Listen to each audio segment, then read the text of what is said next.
In late 1953, military planners of a global empire looked down at a remote valley in northwestern Vietnam and saw a perfect trap.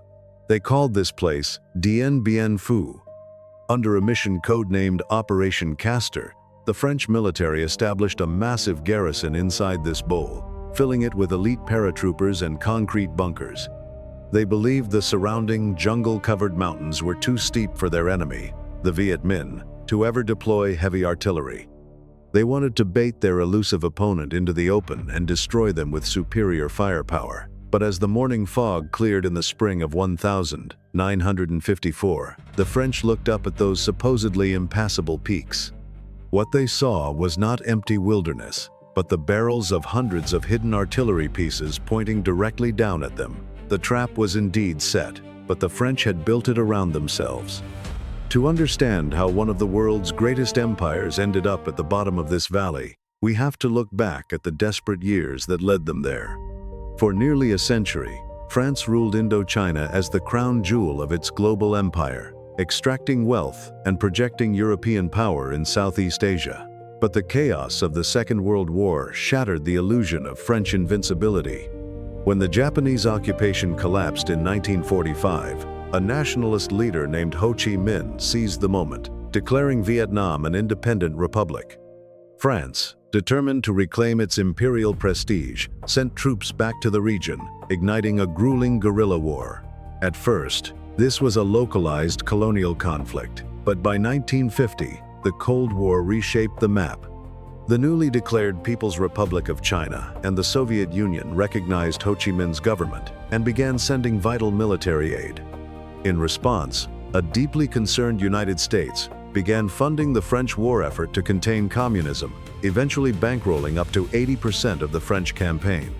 Despite this massive American financial backing, years of fluid, bloody fighting yielded only stalemate. Back in Paris, the French public grew weary of what they called the Dirty War. By 1953, the French government needed an exit strategy.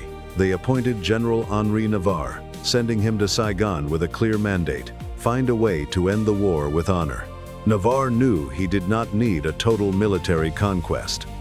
Instead, he needed a single decisive conventional victory to break the enemy's resolve and force the Viet Minh to the negotiating table at the upcoming Geneva peace talks, scheduled for the spring of 1954. The clock was ticking. Navarre believed he had found the perfect spot to bait and destroy the Viet Minh, but his plan rested on a single, catastrophic assumption about what his enemy was capable of doing. In November 1953, the French military set their plan in motion. Under the code name Operation Castor, thousands of French paratroopers drifted down from the sky, filling the quiet valley of Dien Bien Phu. They quickly set to work, transforming the peaceful basin into a heavily fortified military camp. They constructed a network of strongpoints designed to support each other with interlocking fields of fire. In a decision that still prompts discussion among historians, these outposts were given female names: Beatrice, Gabrielle, Anne-Marie, Dominique, Huguette, and Eliane. Some accounts suggest they were named after the mistresses of the French commander, Colonel Christian de Castries, though other historians suggest they were simply alphabetical assignments to make radio communication easier. At the center of this network, the French built an airstrip.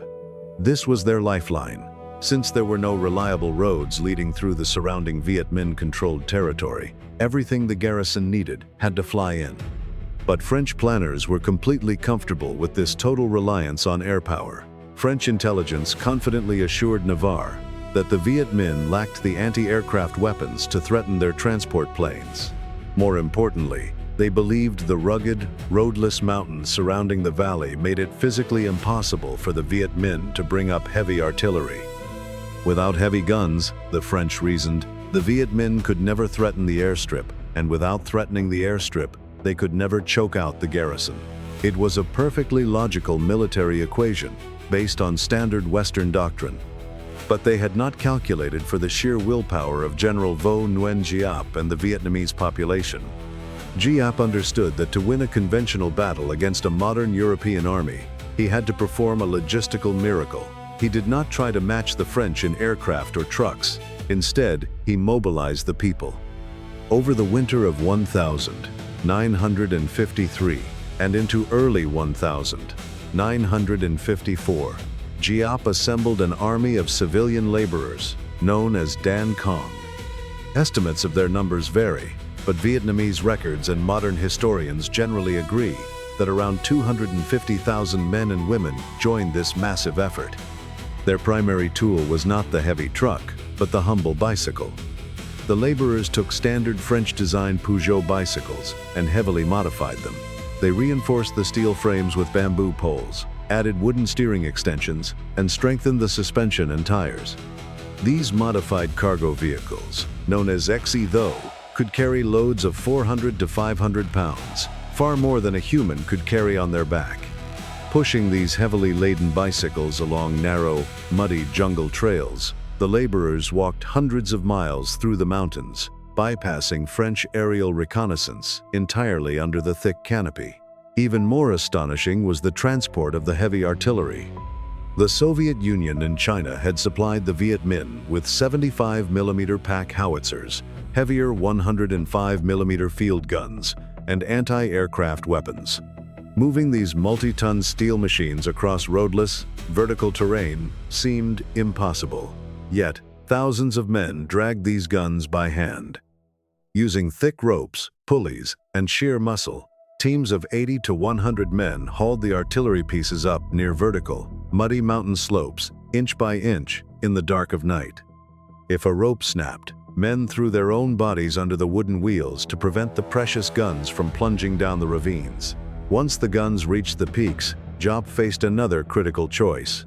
His Chinese military advisors, following their own recent experiences in the Korean War, advocated for a rapid, overwhelming human wave assault to overrun the French garrison quickly. Giap initially agreed, planning a 3-day lightning strike. But as he looked at the growing French fortifications and realized the vulnerability of his own troops to French air and artillery strikes in an open rush, he made a fateful decision just hours before the scheduled attack. He called it off. Overriding his advisors, Giap shifted his strategy from a quick fight to what he called steady attack, steady advance.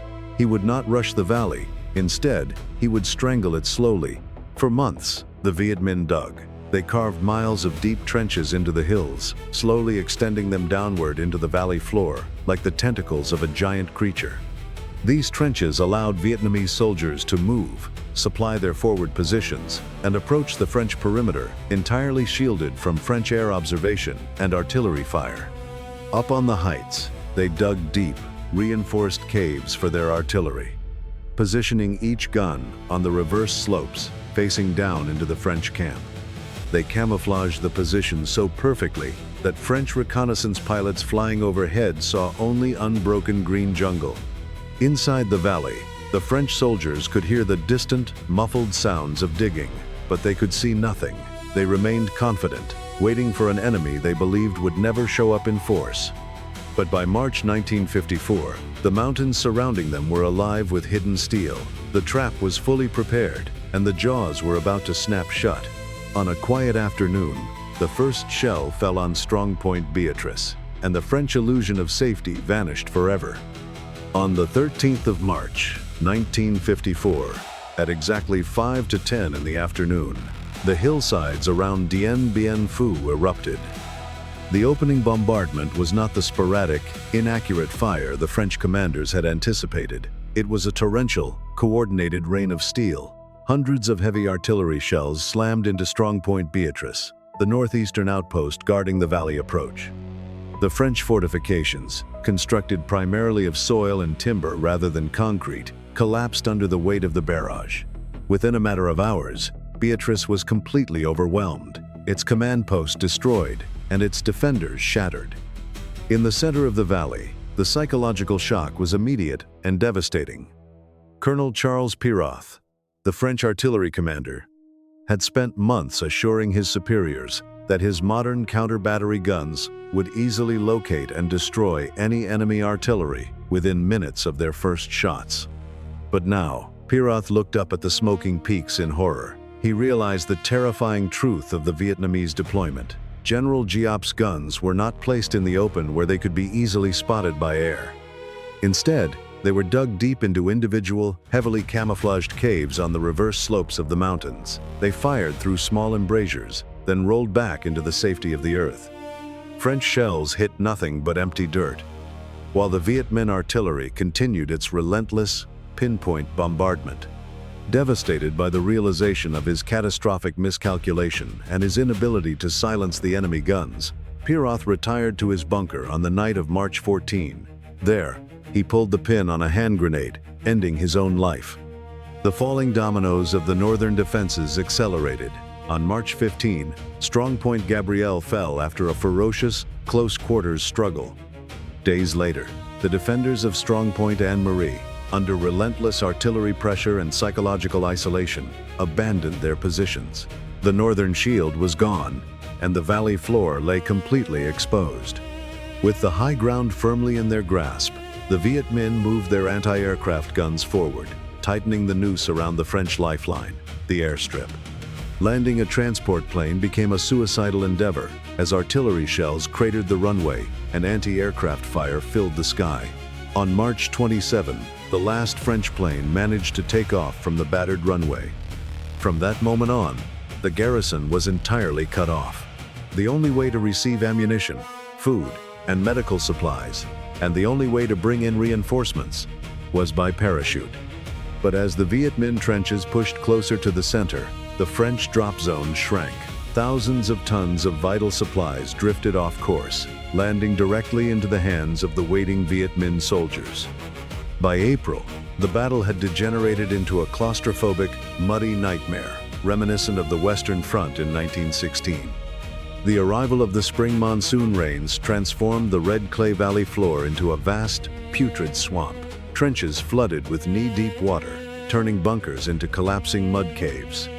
Field hospitals, dug deep underground, became overwhelmed with hundreds of wounded men living in horrific, damp conditions, with medical supplies running dangerously low. In their desperation, the French command in Saigon made urgent appeals to the United States for direct military intervention. Under a highly classified proposal known as Operation Vulture, American military planners debated launching massive airstrikes from U.S. aircraft carriers to destroy the Viet Minh positions on the hills. Some proposals even considered the use of tactical nuclear weapons.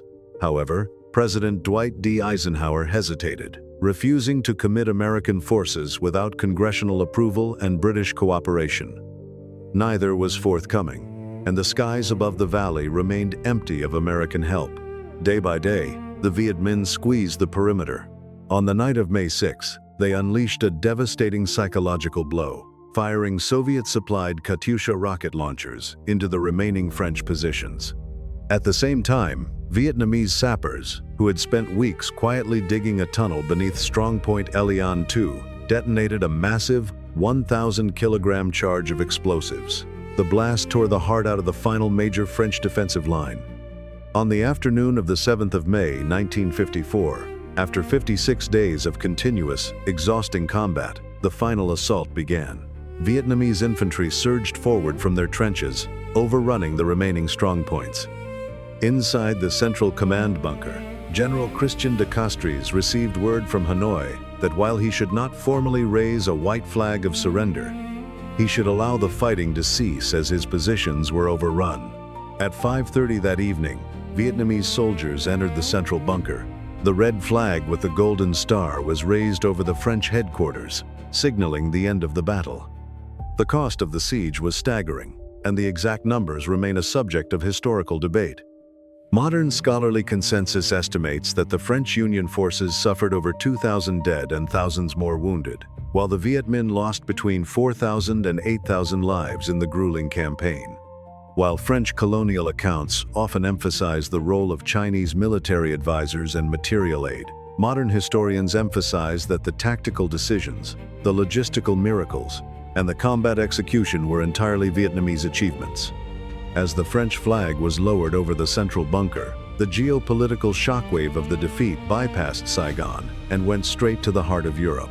The silence that fell over the valley of Dien Bien Phu on the evening of the 7th of May, 1954, was deafening. After 56 days of relentless shelling and screams, there was only the sound of the wind and the rain.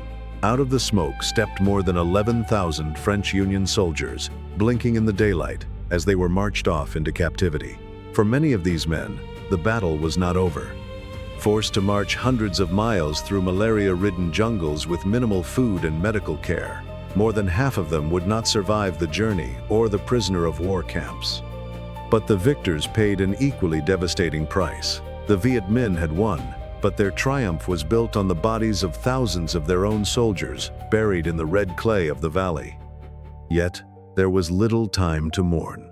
The very next day, on May 8th, the world's attention shifted from the muddy trenches of northwestern Vietnam to the elegant halls of Switzerland.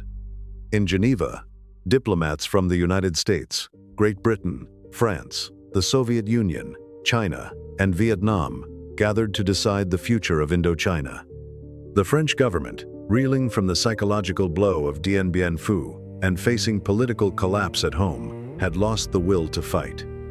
On the 21st of July 1954, the Geneva Accords were signed, officially bringing an end to nearly a century of French colonial rule in Indochina. But the peace came with a heavy, painful compromise. To separate the warring armies, negotiators temporarily divided Vietnam at the 17th parallel.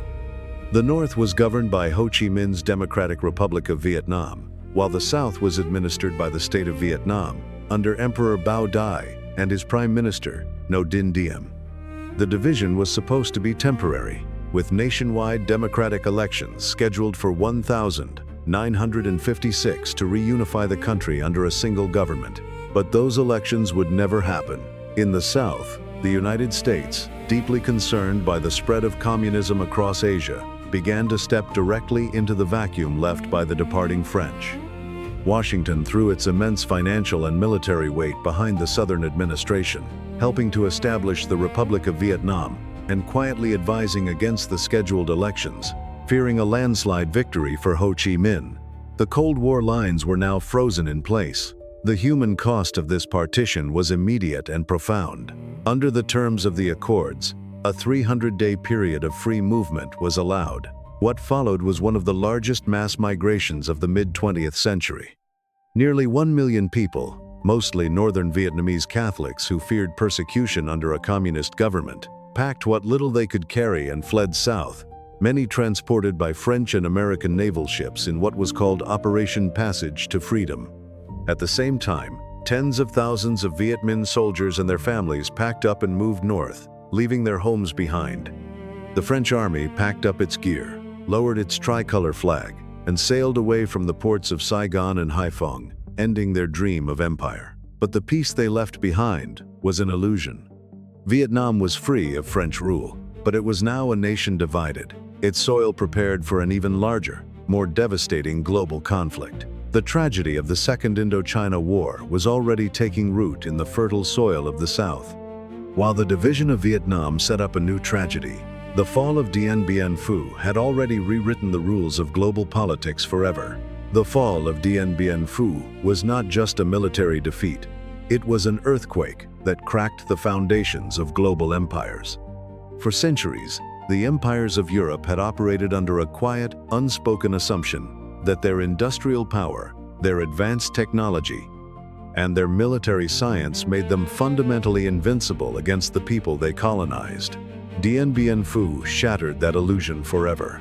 This was the first time in modern history that a non-European, anti-colonial movement, starting with almost nothing, had grown into a conventional army and defeated a major Western power in a head-to-head, set-piece battle. It was a massive psychological turning point. Across the globe, in territories held by France, Great Britain, and other colonial powers, millions of people looked at the muddy valley of northwestern Vietnam and saw a new reality. They realized that empires were not permanent. They realized that empires could be beaten. The impact was almost immediate. Just 6 months after the surrender of the French garrison, in November 1954, a nationalist rebellion broke out in French Algeria, marking the start of the Algerian War of Independence.